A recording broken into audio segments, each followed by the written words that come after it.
ধানমন্ডিতে নিষিদ্ধ আওয়ামী লীগের 3 লক্ষ কর্মী প্রস্তুত, যে কোনো মুহূর্তে হরতাল ঘোষণা। শেখ মুজিবুর রহমানের রক্ষী বাহিনীর সমালোচনা এখনো কান পাতলে শোনা যায়। আওয়ামী লীগকে ঘায়েল করতে প্রথম যে অস্ত্রটি ব্যবহার করে প্রতিপক্ষ, তার নাম রক্ষী বাহিনী। কিন্তু স্বাধীনতার প্রায় 55 বছর পরে আবারও সেই রক্ষী বাহিনীর নাকি দেখা মিলতে যাচ্ছে। কবি ও রাজনৈতিক বিশ্লেষক আসসালামু আলাইকুম সম্মানিত দর্শক, আজকে আপনাদের মাঝে হাজির হয়েছি এমন একটি গুরুত্বপূর্ণ ভিডিও, যে ভিডিওটি দেখলে রীতিমতো অবাক হবেন। চাঞ্চল্যকর অবস্থা সৃষ্টি হয়েছে, নেট দুনিয়ায় তুলপার, সামাজিক যোগাযোগ মাধ্যমে ভাইরাল। আসুন কথা না বাড়িয়ে দেখে আসি সেই সম্পূর্ণ ভিডিওটি। 1 সেকেন্ডও না টেনে পুরো ভিডিওটি দেখবেন। চ্যানেলে নতুন হলে সাবস্ক্রাইব করে রাখবেন পরবর্তী আপডেট পাওয়ার জন্য। ভিডিওতে একটি লাইক করে দেখতে থাকুন সম্পূর্ণ ভিডিওটি।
ডাক্তার আইসু বললেন, দেশের সকল মানুষকে সামরিক প্রশিক্ষণ দেবেন, ভালো কথা।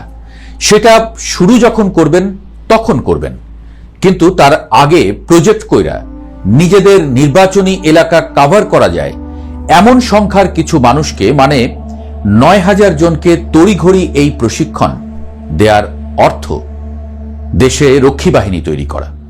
তিনি আরো বললেন, 9000 এই সংখ্যাটি 300 আসনের সঙ্গে ভালো যায়।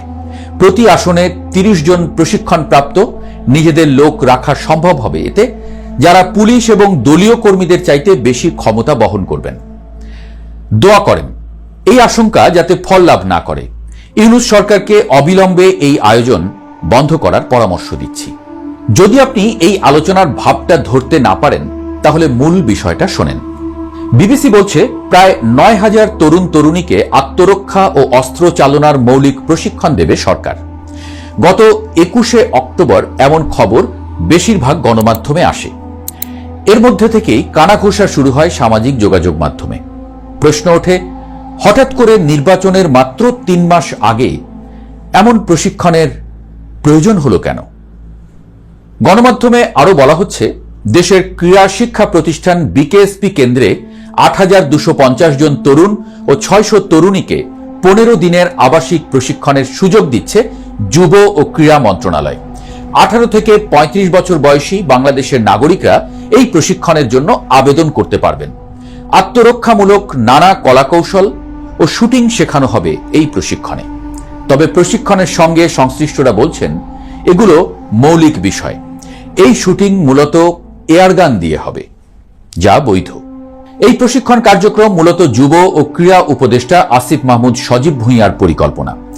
জানা যায়, গত বছরের সেপ্টেম্বর মাসে এই পরিকল্পনা উপস্থাপন করেন তিনি।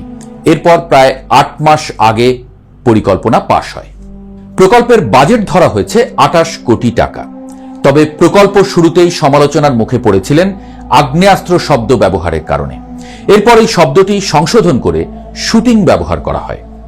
বিষয়টি নিয়ে ব্যাপক আলোচনা সমালোচনার প্রেক্ষিতে ভেরিফাইড ফেসবুক অ্যাকাউন্টে দেয়া এক স্ট্যাটাসে যুব ও ক্রীড়া উপদেষ্টা আসিফ মাহমুদ সজীব ভুঁইয়া লেখেন, কখনো আরো বড় পরিসরে কাজ করার সময় সুযোগ পেলে সকল নাগরিককে বাধ্যতামূলক সামরিক প্রশিক্ষণের আওতায় নিয়ে আসব ইনশাআল্লাহ।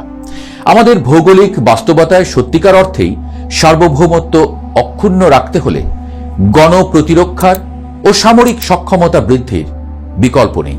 বিবিসি বাংলায় প্রকাশিত এক সংবাদে তিনি বলেন, ভবিষ্যতে এই প্রশিক্ষণপ্রাপ্ত নাগরিকরা দেশের রিজার্ভ ফোর্স হিসেবেও অন্তর্ভুক্ত হবে। দেশের ক্রান্তিকালে প্রয়োজনে শত্রুর বিরুদ্ধে যুদ্ধে অংশগ্রহণ করতে পারবে। জাতীয় নিরাপত্তা জোরদার করতে তরুণদের প্রশিক্ষিত করার জন্য এটি পাইলট প্রকল্প।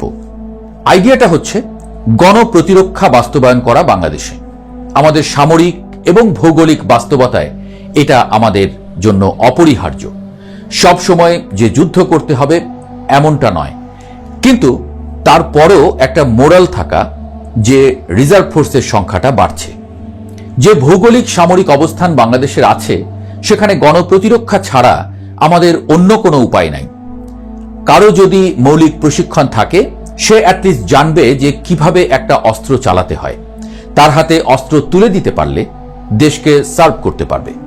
তিনি জানান, এই প্রশিক্ষণে সরাসরি বুলেট ফায়ারিং শেখানোর ইচ্ছা থাকলেও গুলির অনুমোদন, বাজেট ও অবকাঠামো জটিলতার কারণে সেটি সম্ভব হয়নি। গুলি ছোঁড়া বাদে অস্ত্র চালানোর সবকিছুই শেখানো হবে। ফায়ারিং এর থিওরিটিক্যাল দিকটা শেখানো হবে, একই সঙ্গে প্র্যাকটিক্যাল দিকটাও শেখানো হবে। এই প্রশিক্ষণ কেন প্রয়োজন? এই প্রশ্নে উপদেষ্টা আসিফ মাহমুদ বলেন, গণপ্রতিরক্ষার আইডিয়া থেকেই তার মন্ত্রণালয় এই উদ্যোগ নিয়েছে। এর মাধ্যমে জনগণকে প্রতিরক্ষার দিক থেকে সচেতন করা এবং ন্যূনতম প্রশিক্ষণ দেওয়াটাই উদ্দেশ্য। যদি কখনো সেরকম পরিস্থিতি আসে, বাংলাদেশে সংকটময় মুহূর্ত আসে, মানুষ যাতে ঝাঁপিয়ে পড়ে।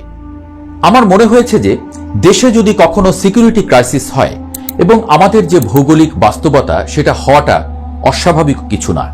পৃথিবীতে আমরা ইউক্রেন যুদ্ধ, গাজায় যুদ্ধ দেখেছি। কথায় কথায় যুদ্ধ বেঁধে যাচ্ছে। প্রস্তুতি থাকতে তো সমস্যা নাই। তার মানে কিছু একটার প্রস্তুতি নিচ্ছে বাংলাদেশ, সেটার কিছুটা আন্দাজ করাই যাচ্ছে। সীমান্তের চারপাশে ভারত, কথায় কথায় হুমকির সুর শোনা যায়। দক্ষিণে আরাকান আর্মি লাল চোখ করে কথা বলে। কুকি চীন সহ পাহাড়ে নানা বিপদের হাতছানি। দেশে রাশিয়া, আমেরিকাও সক্রিয়। সেই হিসেবে বাংলাদেশ এমন প্রস্তুতি নিতেই পারে। প্রিয় দর্শক, সম্পূর্ণ ভিডিওটি দেখলেন, অবশ্যই বুঝতে পেরেছেন ভিডিওটি গুরুত্বপূর্ণ ছিল। দর্শক, এই ভিডিওতে যে তথ্যগুলো আপনারা পেয়েছেন, এ বিষয়ে আপনাদের কি মতামত তা অবশ্যই কমেন্টে জানাবেন এবং পরবর্তী আপডেট ভিডিওগুলো সবার আগে পেতে চ্যানেলটিকে এখনই সাবস্ক্রাইব করে রাখুন। এই মুহূর্তে বিদায় নিচ্ছি, দেখা হবে পরবর্তী কোনো ভিডিওতে। সে পর্যন্ত ভালো থাকুন, সুস্থ থাকুন। আসসালামু আলাইকুম।